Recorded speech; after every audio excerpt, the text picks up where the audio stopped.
नमस्कार दोस्तों।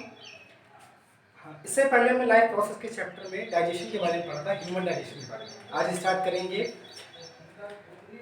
डाइजेशन के बाद होने वाले जो स्टेप्स हैं, जिससे कि रेस्पिरेशन और ट्रांसपोर्टेशन। तो डाइजेशन के बाद जो हमने फूड डाइजेस्ट किया और उसको यूटिलाइज करने के लिए हमको ऑक्सीजन की रिक्वायरमेंट होती है। क्यों? क्योंकि ऑक्सीजन क्या करता है, उसको ऑक्सीडाइज करता है। क्या करता है? ऑक्सीडाइज। और उस ऑक्सीडेशन में डिफरेंट डिफरेंट प्रोसेस होते हैं, डिफरेंट डिफरेंट स्टेप्स होते हैं। तो रेस्पिरेशन क्या करता है? रेस्पिरेशन ऑक्सीजन की रिक्वायरमेंट को फुलफिल करता है। तो हमारी बॉडी में रेस्पिरेटरी ऑर्गन्स प्रेजेंट हैं, जिससे हम क्या करते हैं, ऑक्सीजन इनहेल करते हैं और CO2 एक्सहेल करते हैं। तो रेस्पिरेशन क्या हुआ by definition? Inhalation and exhalation of air. अच्छा, ये जो सिंपल सा जिसको हम बताते हैं inhalation and exhalation of air, ये एक्चुअल में रेस्पिरेशन का एक्सटर्नल पार्ट है, यानी कि एक्सटर्नल रेस्पिरेशन है। एक होता है इंटरनल रेस्पिरेशन, यानी कि सेल रेस्पिरेशन, जिसमें हम ऑक्सीजन को, जिसमें बात करते हैं सिर्फ ऑक्सीजन की सेल लेवल पर, जहां पर ऑक्सीजन ग्लूकोज को ब्रेक करता है सेल लेवल पर, उसको बोलते हैं सेलुलर रेस्पिरेशन। हमने छोटी क्लासेस में इसके बारे में पढ़ा है, एक्सटर्नल और इंटरनल रेस्पिरेशन के बारे में। तो आज सिर्फ बात करेंगे रेस्पिरेशन के बारे में। तो मैंने क्या बताया कि inhalation and exhalation of air is called respiration, ठीक? या फिर इसको सिंपल लैंग्वेज में ब्रीदिंग भी बोलते हैं। हमारी बॉडी में रेस्पिरेटरी ऑर्गन्स के फॉर्म में लंग प्रेजेंट होता है, जो क्या करता है, एयर को रेस्पायर करने में हेल्प करता है। अच्छा, अब ट्रैक की बात करें तो रेस्पिरेशन के लिए हमारे सबसे पहले क्या होता है कि नॉस्ट्रिल्स के थ्रू एयर एंटर करती है, और एंटर करने के बाद ट्रैकिया यानी कि विंड पाइप, मैंने बताया था अभी आपको, ट्रैकिया विंड पाइप के थ्रू जो है लंग्स में जाती है। और उसके बाद विंड पाइप के बाद यहाँ पर ब्रोंकस होता है, जो सेकंड ब्रांच आती है, और फिर उसके बाद और सारी ब्रांचेस में डिवाइड हो जाता है यही पाइप, जो ब्रोंक्यूल्स के नेम से जाने जाते हैं। ठीक, क्या हुआ? सबसे पहले नॉस्ट्रिल्स के थ्रू कहाँ गया? ट्रैकिया में। फायरिंग्स के थ्रू होते हुए ट्रैकिया में, ट्रैकिया के बाद फिर उसके बाद ब्रोंकस में, ब्रोंकस के बाद फिर जो है ब्रोंक्यूल्स में, और एट लास्ट कहाँ पहुंचता है? एल्वेलाई में। कहाँ पहुंचता है? ये पार्ट जो है, ये जो राउंड राउंड ब्लू कलर से बना हुआ है, इनको बोलते हैं एल्वेलाई। ठीक है, इनमें पहुंचता है। एल्वेलाई क्या होते हैं? एल्वेलाई जो है लंग्स में, ये सैक लाइक स्ट्रक्चर है, बैलून लाइक स्ट्रक्चर है, जो क्या करते हैं, जो ऑक्सीजन और CO2 के एक्सचेंज में हेल्प करते हैं। कैसे करते हैं? इन्हीं एल्वेलाई में,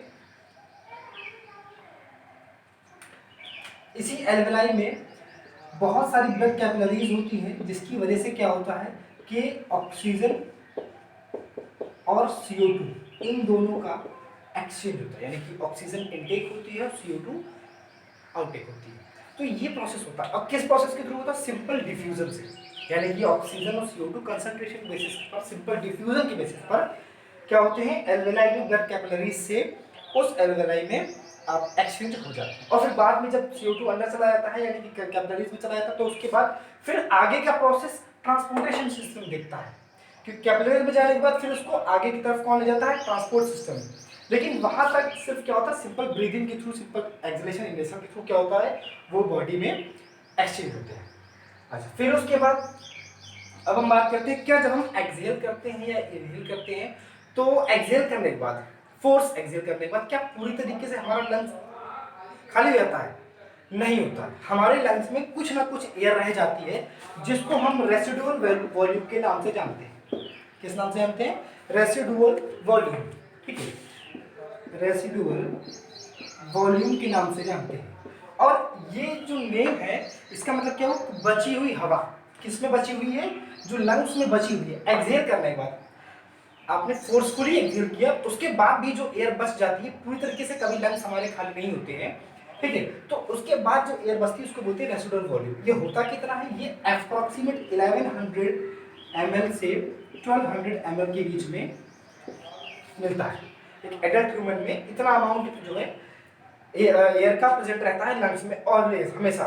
और हम कितना इनटेक आउटटेक करते हैं, यानी कितना इनहेल एक्सहेल करते हैं, वो अप्रोक्सीमेट अमाउंट है 500 ml।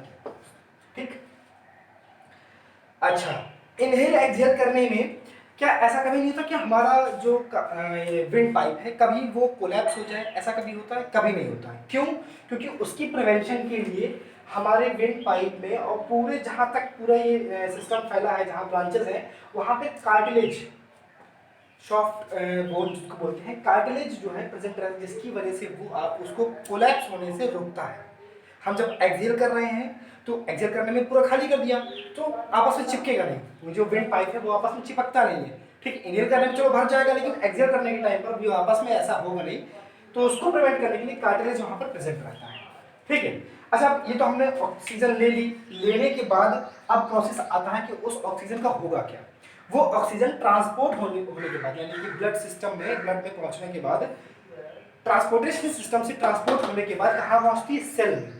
और सेल में क्या होता है, वो ऑक्सीजन हेल्प करती है फर्दर ग्लूकोज के ब्रेकडाउन। कैसे, 3 प्रोसेस होते हैं, 3 स्टेप हैं। जैसे ग्लूकोज से जब आगे की तरफ बढ़ते हैं सेल में, तो साइटोप्लाज्म में एक प्रोसेस होता है जिसको बोलते हैं, जिसमें पायरुवेट बनता है। क्या बनता है इसमें, पायरुवेट बनता है, और इसको बोलते हैं ग्लाइकोलिसिस। क्या बोलते हैं, ग्लाइकोलिसिस बोलते हैं। ये प्रोसेस कहाँ पे होता है, साइटोप्लाज्म में पायरुवेट बनता है, पायरुविक एसिड बनता है। और उसके बाद नेक्स्ट जो है 3 इसमें पाथवे आते हैं, यानी कि 3 प्रोसेस हैं।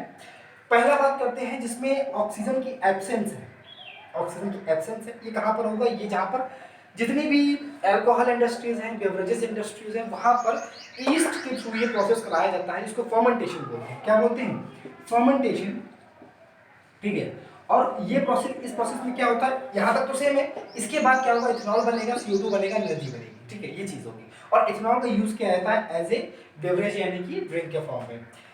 नेक्स्ट उसके बाद ये कहाँ पे होता है, ये हमारी बॉडी में ही होता है, जहाँ पर ऑक्सीजन की लैक ऑफ ऑक्सीजन, यानी ऑक्सीजन की कमी होती है।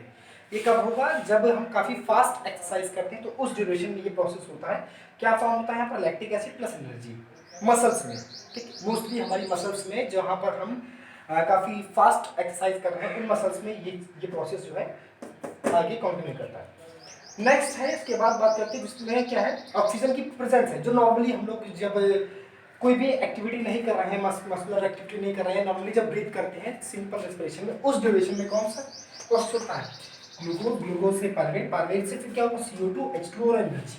ठीक है, ऑक्सीजन की प्रेजेंस में इसको एरोबिक, एनारोबिक, और ये क्या होता है, ये जो है ये पार्शियल एरोबिक होता है। यहाँ पर ऑक्सीजन पहुंचती तो है, लेकिन प्रॉपरली नहीं पहुंच पाती, क्योंकि आप काफी फास्ट एक्सरसाइज कर रहे हो, तो ब्रीदिंग के थ्रू उतना अमाउंट ऑक्सीजन का आपके मसल तक नहीं पहुंच पाता है। ठीक है, जिसकी वजह से मसल क्रैम्प, क्या होता है, मैंने मसल क्रैम्प की प्रॉब्लम होती है, मसल्स में पेन होता है।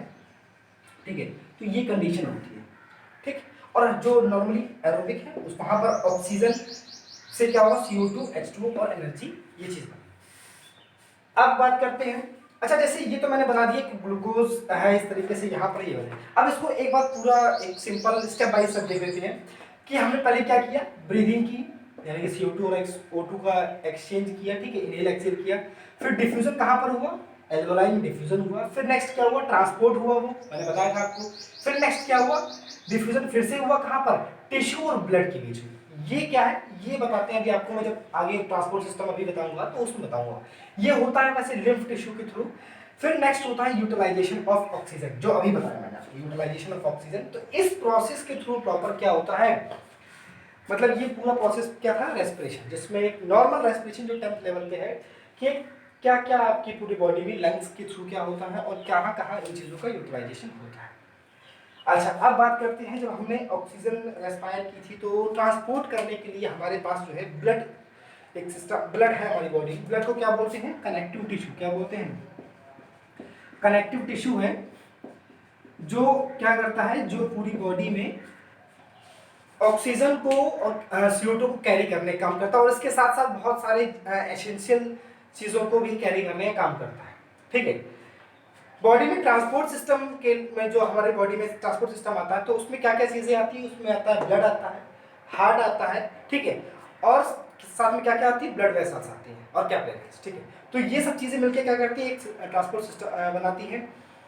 ब्लड के कुछ पार्ट हैं, जैसे पहला है प्लाज्मा।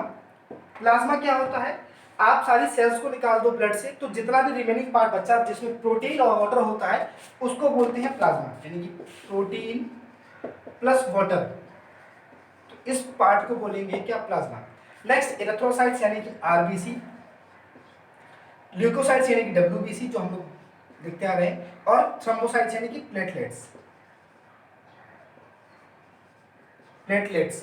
ठीक, तो ये सारी चीजें, एरिथ्रोसाइट्स, RBC जो रेड ब्लड सेल्स हैं, ये CO2 और ऑक्सीजन को कैरी करने का काम करती हैं।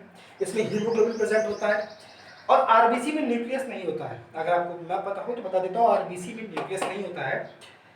लाइफ अप्रॉक्सीमेट 120 डेज की इनकी लाइफ होती है। डब्ल्यूबीसी जिसमें न्यूक्लियस प्रेजेंट होता है, बॉडी की डिफेंस सिस्टम में वर्क में हेल्प करती है, बॉडी को किसी भी वायरस या क्या बोलते हैं बैक्टीरिया से अपने आप को डिफेंड करने का काम करती हैं। और प्लेटलेट्स क्या करती हैं, बॉडी में ब्लड क्लॉटिंग में हेल्प करती हैं। ठीक है, तो ये मेन जो पार्ट्स थे ब्लड के मैंने वो आपको बता दिए। अच्छा, अब बात करते हैं ट्रांसपोर्ट सिस्टम का सबसे मेन पार्ट जो है वो क्या है, हार्ट। क्या है, हार्ट। हार्ट के एक बार स्ट्रक्चर देख लेते हैं। सबसे पहले राइट आर्ट्रियम, ये रहा आपका right ventricle, left atrium, left ventricle. उसके बाद ये रहा सुपीरियर वेना कावा, जहां से ब्लड आएगा अपर पार्ट से, बॉडी की अपर पार्ट से जहां से ब्लड आएगा सुपीरियर वेना कावा। ये रहा इंफीरियर वेना कावा, ये इतना जो है ये। उसके बाद इंफीरियर वेना कावा, फिर ये रहा पल्मोनरी आर्टरीज, जहां से क्या होगा, ब्लड जाएगा, कहां जाएगा, लंग्स में। यहां से कहां जाएगा, लंग्स में जाएगा। और उसके बाद क्या होगा, वापस जब आएगा तो किससे आएगा, पल्मोनरी वेन से। किससे आएगा, पल्मोनरी वेन से। ठीक है। अच्छा, अब प्रोसेस क्या है, किस तरीके से जाता है। हमारी बॉडी में हार्ट जो है वो 4 चैम्बर होता है, लेकिन कुछ ऐसे एनिमल्स हैं जिनमें 4 चैम्बर नहीं होता है। फॉर एग्जाम्पल मैं आपको बता देता हूँ, जो फिशेस होती हैं उसमें 2 चैम्बर्ड हार्ट होता है। ठीक, इसके अलावा जब आप एम्फीबियंस और रेप्टाइल्स में जाते हो तो वहां पर 3 चैम्बर्ड होता है। क्या होता है, 3 चैम्बर्ड। 2 चैम्बर्ड कैसे, सिर्फ एक आर्टरियम होगा, एक वेंट्रिकल होगा, ब्लड आया और वेंट्रिकल थ्रू पंप हो गया, उधर से चला गया, बस सिंपल, और कुछ नहीं। ठीक, यहां पर 3 चैम्बर, 2 आर्टरियम लेकिन एक वेंट्रिकल। ठीक है, जिसकी वजह से क्या होता है, उनकी मिक्सिंग हो जाती है। 2 आर्टरियम लेकिन एक वेंट्रिकल, जिसकी वजह से उनमें क्या होती है, मिक्सिंग हो जाती है, और वो कोल्ड ब्लडेड एनिमल्स में काउंट किए जाते हैं। ये किसका हो गया, एम्फीबियंस का। और उसके बाद आता है बर्ड्स या मैमल्स, जिनमें 4 चैम्बर्ड हार्ट प्रेजेंट होता है। तो वहां पर कोई भी मिक्सिंग नहीं होती, कोई भी इस टाइप का प्रोसेस नहीं होता है, और प्रॉपरली ब्लड जो है सेपरेटेड रहता है, ऑक्सीजनेटेड अलग, डीऑक्सीजनेटेड अलग। हमारे पास भी इस टाइप का ही हार्ट होता है, मैमल्स में इस टाइप का हार्ट होता है। फिशेस में सिंगल सर्कुलेशन होता है, बर्ड्स में, सॉरी एम्फीबियंस में भी सर्कुलेशन होता है डबल, लेकिन इनकम्प्लीट डबल। एम्फीबियंस में इनकम्प्लीट डबल सर्कुलेशन होता है।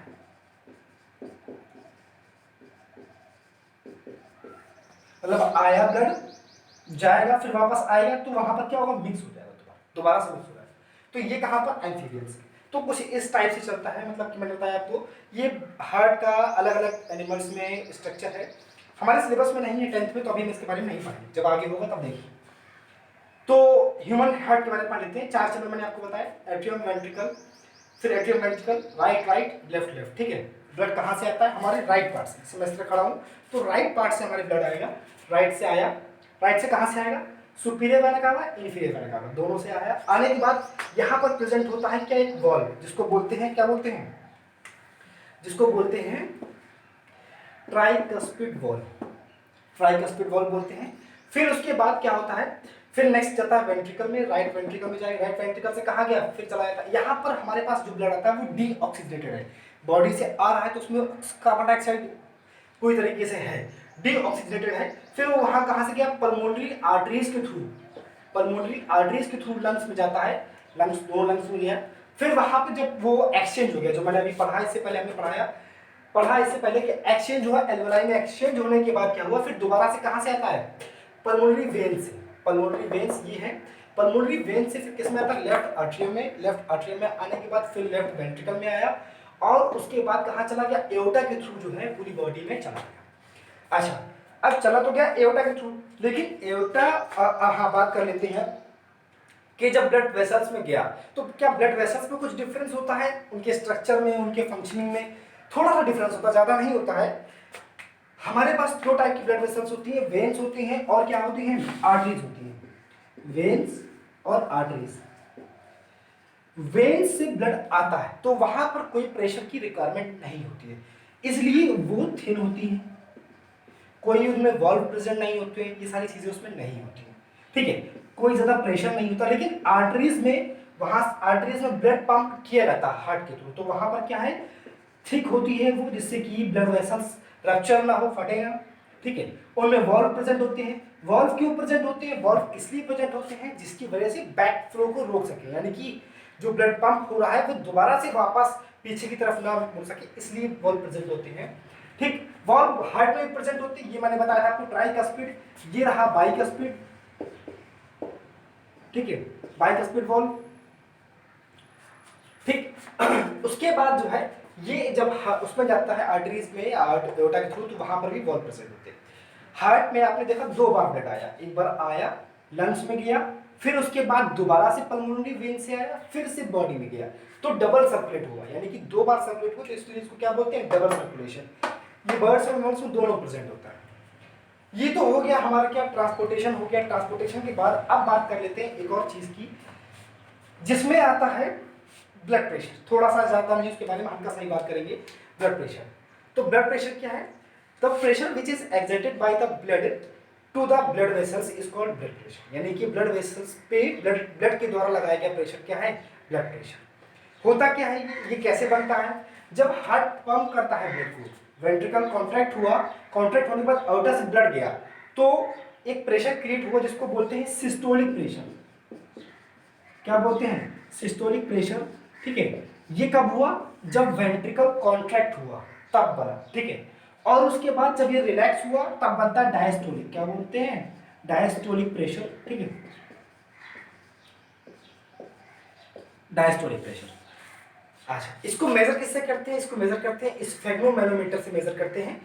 मोस्टली हमने डॉक्टर्स को देखा होगा, एक पट्टा लगाते हैं यहाँ पर, ठीक है, और मरकरी के मीटर के थ्रू जो है वो मेजर करते हैं। कितना रीडिंग होती है? 120 mmHg जो है ये रीडिंग होती है हायर मतलब कि ब्लड प्रेशर की, और लोअर कितनी होती है? 80 mmHg, ठीक। ये जो प्रेशर है ये सिस्टोलिक है, ये डायस्टोलिक है। मतलब ये तब है जब प्रेशर बहुत ज्यादा है, ये तब है जब प्रेशर बिल्कुल नहीं, ठीक है।